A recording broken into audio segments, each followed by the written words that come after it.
Good morning dear students. आज हम आपको बताने जा रहे हैं physical and chemical changes. Matter can change from one state to another. Such changes are temporary and can be reversed. The properties of a matter remain the same during such changes, that is, no new substance is formed.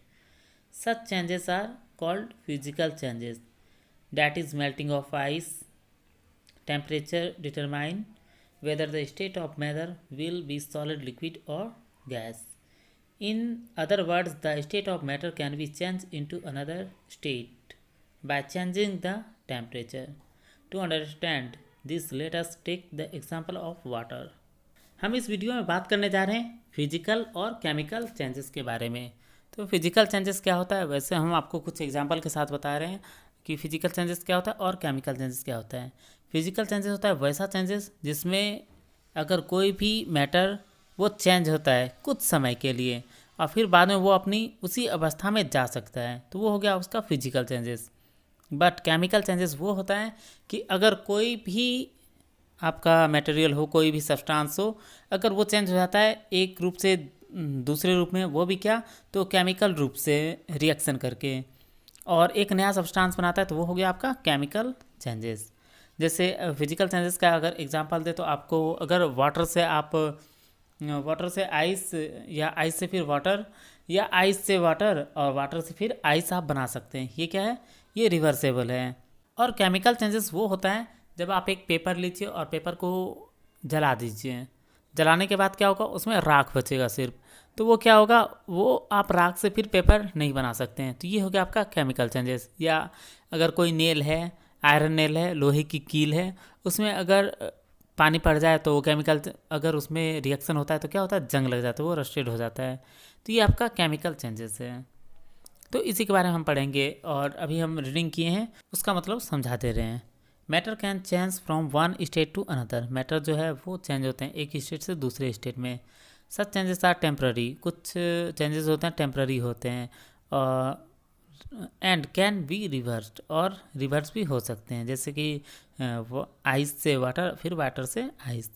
This temporary of matter remains the same during such changes. और ये जो property होता है इसका matter का, और जो change होता है तो वो सेम हो जाता है, सेम ही रहता है। जैसे अगर आइस है तो उससे वाटर, वाटर से आइस, ऐसा नहीं कि उसके कोई भी स्वाद में अंतर होगा, कि आइस से अगर पानी बनाए तो उस पानी का स्वाद कुछ और होगा। That is no new substance is format. और इससे क्या होता है कि कोई नया सब्सटेंस नहीं बनता है। इस टाइप के चेंजेस को क्या बोलते हैं, फिजिकल चेंजेस बोलते हैं। इसको बोलते हैं भौतिक बदलाव, कि सिर्फ उसके भौतिक अवस्था में बदलाव होता है। जैसे मेल्टिंग ऑफ आइस, एग्जाम्पल अभी आपको बताए थे। और temperature determine whether the state of matter will be solid, liquid और गैस।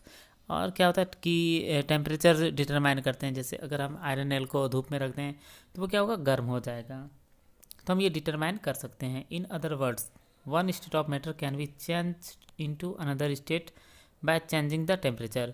और अगर दूसरी भाषा में बोला जाए तो कोई भी मैटर है तो उसको हम चेंज कर सकते हैं, किसमें, तो टेम्परेचर के जरिए। जैसे आइस से वाटर बना तो उसको अगर हम गर्म करेंगे, या आप लोग मोम मोम देखें आप, वैक्स, उसको अगर गर्म करते तो वो लिक्विड में कन्वर्ट हो जाता है, फिर अगर उसको थोड़ी देर छोड़ देते हैं तो वो जम जाता है। तो ये हुआ, टेम्परेचर के कारण किसी भी मैटर में जो है चेंजेस हो सकता है। To understand this let us take the example of water. जैसे कि आप एग्जाम्पल देखिए वाटर का, पानी का एग्जाम्पल क्या है। फिर अब हम बात कर रहे हैं नीचे, अब जो है आपका नेक्स्ट पैराग्राफ वो है केमिकल चेंजेस के बारे में। ए change in which chemical composition of a substance changes and a new substance is formed is called in chemical changes. Chemical change, it is a permanent and irreversible changes. Example, burning of paper, rusting of iron nails, etc. आपको chemical changes के बारे में बताए कि chemical changes क्या होता है। अगर कोई भी चीज़ चेंज हो जाता है केमिकल कंपोजिशन से, तो फिर परमानेंट रूप से ही चेंज हो जाता है। अगर आप लोग ही सोचिए, अगर पेपर को बर्न करेंगे, जलाएंगे, तो क्या फिर उससे पेपर बन सकता है, नहीं बन सकता है। तो केमिकल चेंजेस में क्या होता है, ये परमानेंट होता है, इरिवर्सेबल होता है, मतलब फिर से ये रिवर्स नहीं हो सकता, पीछे नहीं जा सकता कि ये पेपर बन ही जाएगा इससे। इस टाइप के चेंजेस को हम लोग केमिकल चेंजेस बोलते हैं। इसका हिंदी होता है रासायनिक बदलाव। नेक्स्ट टॉपिक है आपका change in state of matter. Thus, due to the effect of heating and cooling, water can change its state. The change in state involves different process. इस तरह से हम देखते हैं कि हीटिंग और कूलिंग करने से वाटर में उसके वाटर के स्टेट में पानी के स्टेट में चेंजेस आता है और इस प्रकार का जो चेंजेस होता है बदलाव जो है विभिन्न प्रकार से होता है। जैसे फर्स्ट आप देख रहे हैं इसमें है फ्रीजिंग और मेल्टिंग। फ्रीजिंग क्या होता है, जब हम पानी को फ्रीज करते हैं तो क्या होता है, पानी जो है वो लिक्विड जो है वो ठोस में सॉलिड अवस्था में चला जाता है। और मेल्टिंग क्या हुआ, अगर वही आइस है वो क्या है सॉलिड स्टेट में है तो वो लिक्विड स्टेट में चला जाता है। Freezing, in the process of freezing water liquid change into ice solids and on cooling, मतलब जब हम पानी को कूलिंग करते हैं ठंडा करते हैं तो वो क्या होता है सॉलिड्स में कन्वर्ट हो जाता है।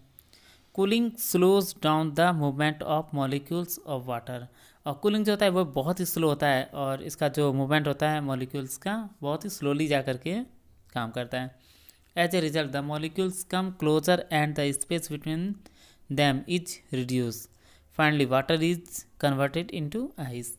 और इसके मॉलिक्यूल्स जो होते हैं कूलिंग होने के साथ साथ क्या होता है, इसका जो दो मॉलिक्यूल्स के बीच में स्पेस होता है वो रिड्यूस हो जाता है और ये फाइनली क्या होता है पानी कन्वर्ट हो जाता है आइस में। नेक्स्ट है आपका मेल्टिंग।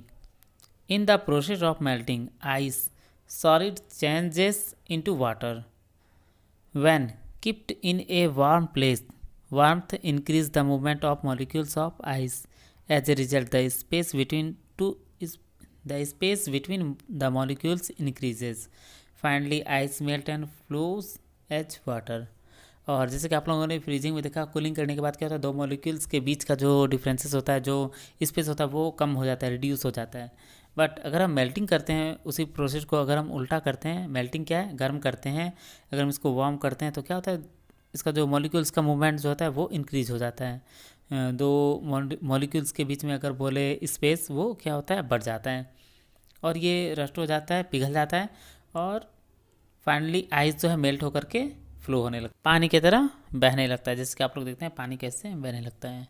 तो आज आप लोगों ने पढ़ा physical and chemical changes, change in state of matter. Next आप लोगों को पढ़ाएंगे इसमें वेपोराइजेशन, कंडेंसेशन और सॉल्युबिलिटी ऑफ मैटर्स। इसके बाद ये चैप्टर कंप्लीट हो जाएगा आप लोगों का। आज के लिए बस इतना ही। Thank you.